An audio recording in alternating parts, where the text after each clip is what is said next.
I disagree a little. I think we are starting to demonize technologies with AI, because I spent 30 years working in high tech. So it's interesting for me to see how our relationship with technology and the optimism that we had with it in the 90s has really soured.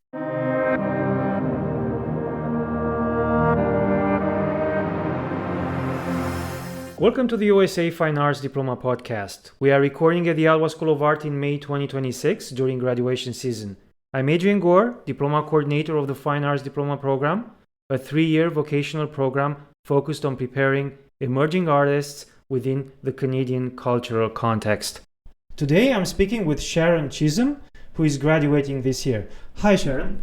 Hello, thanks for having me. So can you tell me, where are you in the program right now? So I've just completed my 3rd year and I will be graduating next month. How would you describe your artistic practice to someone who has never seen your work?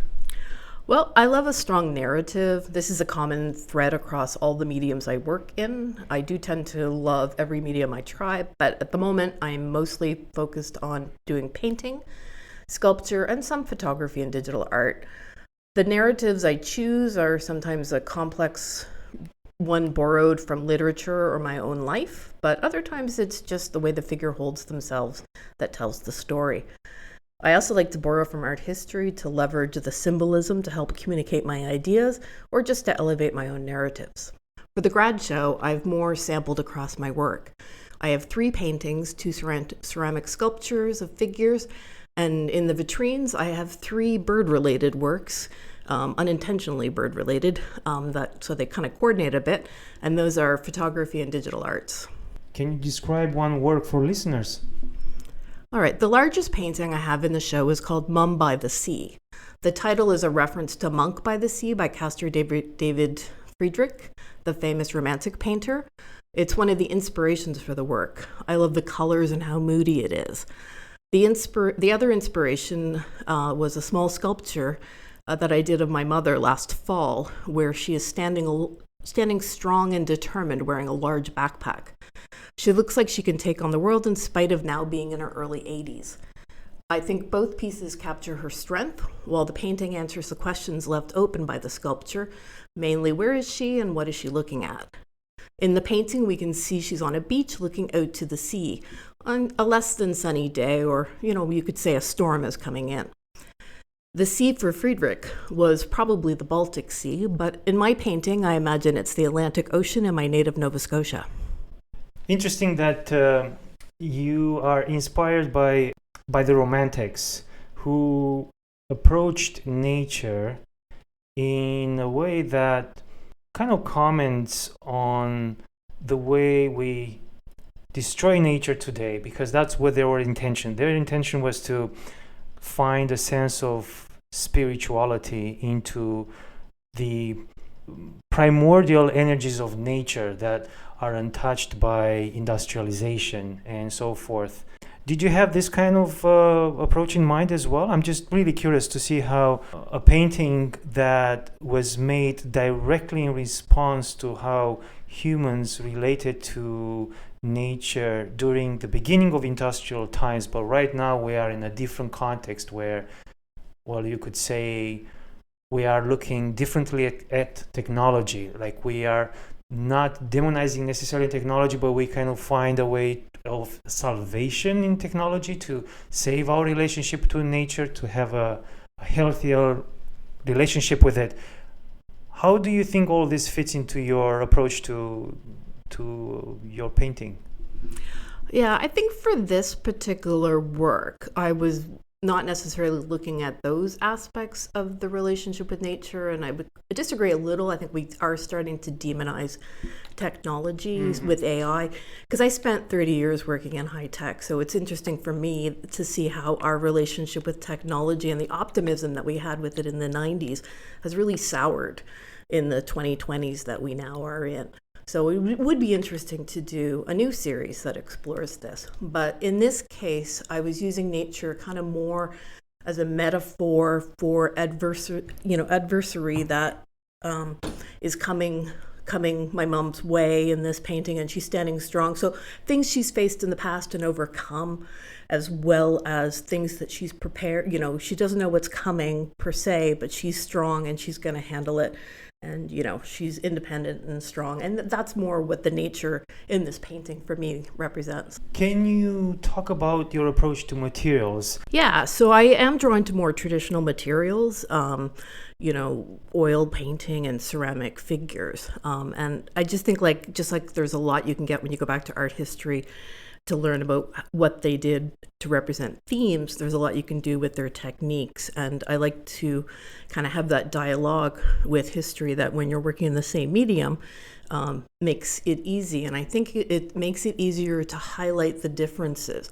So, if I were to do this something as a photograph or something, I don't think it would have some of the same connotations as if I did it as a painting in this very traditional medium of oil painting. And it's on canvas. It's, not, I also do digital art, but I feel digital art is a bit more disconnected from our past. Now, if someone would walk into the gallery and see your work for the first time, what would they encounter? How can you describe that experience? Oh, good question. Well, I think, they would see, maybe some humor depending on the piece. Mum by the Sea doesn't necessarily have a lot of humor in it, but my other works do. Hopefully there's a narrative that jumps out at them. It doesn't have to be the narrative I intended. I'm hoping they can kind of read their own stories in my work. It's largely figurative.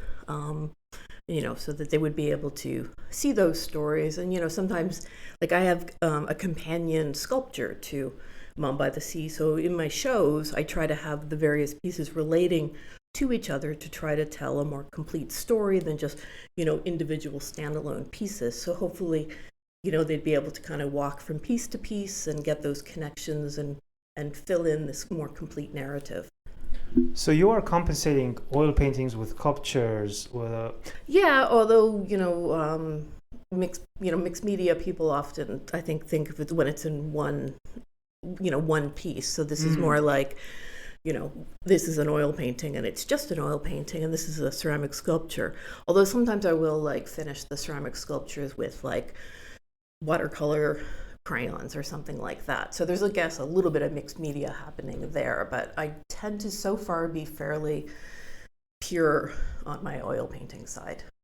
It's just oil on more traditional materials. How do you approach the sense of beauty in your work, especially making references to the romantic period, where they are very concerned with this idea of beauty from an aesthetic perspective? So they were the ones who aimed at capturing what from a classical perspective was seen as beautiful, but at the subjective level. So I'm just curious, how do you approach the concept of beauty from a romantic perspective, or at least how you look at romantic art, and how do you feel that this concept of beauty is working in the experience of seeing your art too? Yeah, sometimes I find the concept of nature and beauty in romantic paintings a little overwhelming. And other than this Monk by the Sea one, it's not something I necessarily strive for one-on-one in my paintings. And as far as beauty goes, I don't necessarily have it as my number one thing. As I said, I'm very narrative driven, but mood is important. I love a well-constructed color palette and a good composition. And the latter two there, really, beauty kind of falls out of those if you're kind of focused on achieving those things. So for you, beauty is more of a mood. Yes. Like a temporary feeling.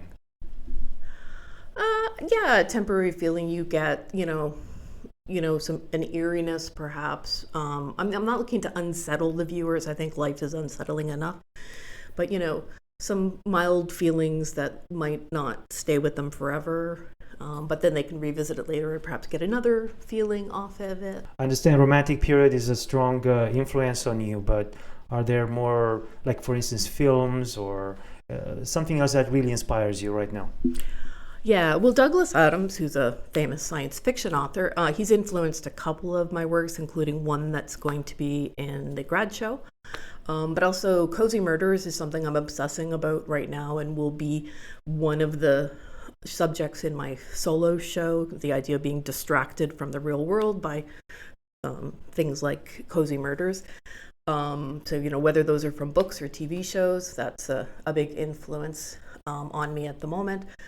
And I often do kind of more start with the narrative and then seek out from art history what pieces inspire me to tell the story and the mood that I already have in my head.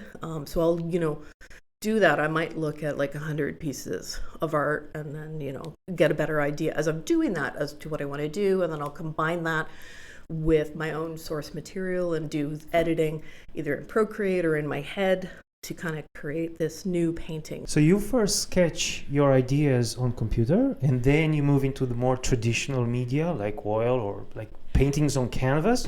Yeah, like in my head, I'm like, I've gotten rid of high tech, but I'm literally holding an iPad right now. So Procreate's running on that, and I find it a really useful tool, just to even like, what would this look like if I changed the color? You're able to do that in Procreate, so it's an amazing tool to be able to just try out ideas without actually having to first take the risk in a more permanent form. So talking about technology, because that's how we started the conversation, there is a positive aspect to it for artists. Yes, there is. And, I think we sometimes forget that, just because we focus on the negative of, everything that's happening right now with AI and some other things. But yes, there are absolutely things that make our lives. Now, I'm curious to know more about your experience in the school, the classes you took. I understand that a major component of your experience in the Fine Arts Diploma program is to show your work to your classmates, have a critique. How do you find they shaped your artistic practice? Yeah, I think they're a really important part of the program, just even to get used to this idea of, I like to call it airing your art, showing it to people, and having them form opinions about that, because that's pretty scary when you first start out. And you'll get a whole bunch of feedback from people, and then you have to kind of distill from all that feedback what's useful to you. And often, the more experienced the artist is, then, or the better they know you, the better the feedback that you're going to get from them. Mm-hmm. What does being an artist mean to you right now? And what are the realities of trying to become a professional artist in Canada? What I'm really looking for, and I have to keep my own self focused on this, is I'm looking for opportunities to continue to make art and to show my art.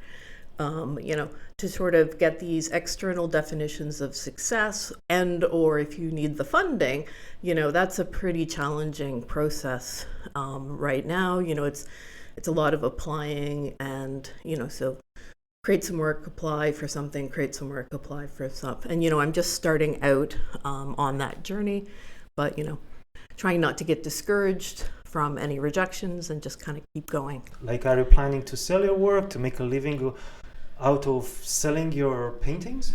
Well, I do want to be a working artist. I'm a little hesitant to jump right into going, what will it take to sell my art? Because I think it feels too fresh for me. Like I would badly influence myself to make bad art, thinking it would sell. So I think, if I kind of rushed into it, just from where I am personally, I would make art that I didn't like and no one wanted to buy. That's kind of my fear. So I'm trying to take that path a little bit slower to kind of feel it out, to make sure that I'm making good art. That's actually a good question. What keeps you motivated? Yeah, I think I have an inherent desire to always kind of improve. I do tend to compare myself to my peers, which isn't always healthy, but just from the technical thing, how am I doing? To motivate me, I realized this. I need structure, just like I go to a Zumba class as opposed to going downstairs and exercising for free. I need to kind of have enough structure of applying to things and maybe taking classes to make sure that I kind of keep improving as an artist. So, I'm looking to set up that structure in my life moving forward. What comes next? Well, I've mentioned a few times I have my solo show in September. In addition to that, I had applied. There is an exhibition on June 13th as part of this Peak Festival that's happening at Arts Court. There is an exhibition there called Home Without Borders. And I had submitted one of my paintings to that and it got accepted. So I'm quite excited. Congratulations. Thank you. Yeah, so that it's kind of a 1 to 2 day show, but I'm quite excited that's going to be in there. In addition, I put a piece, it's called Backpack, and it's actually related to Mum by the Sea and the sculpture that I had previously mentioned of my mother. I'm waiting to hear back from, Fire and Form, the Ottawa School of Arts Orleans show on ceramics. So fingers crossed I get into that. I think that opens, I'll show up either way. June 25th is when that one opens. Okay. Now, what advice would you give to incoming students? Go to the artist talks. We're always busy, and if you're like me, you're always tired. But I never regretted going. I always learned something, even if it was like a printmaker or someone working in a medium I don't particularly work in. I always got something out of it, so it was always worthwhile. Now, a final question. How do you feel about the future right now? Right. So again, we'll keep that focused on art as opposed to everything else that's going on. I'm kind of excited, just to see what happens and how far my technical skills are going to go and what things I get to participate in moving forward. So yeah, optimism at this point. Well, thank you for joining me, and congratulations on graduating from the OSA Fine Arts Diploma program. Great. Thanks for having me.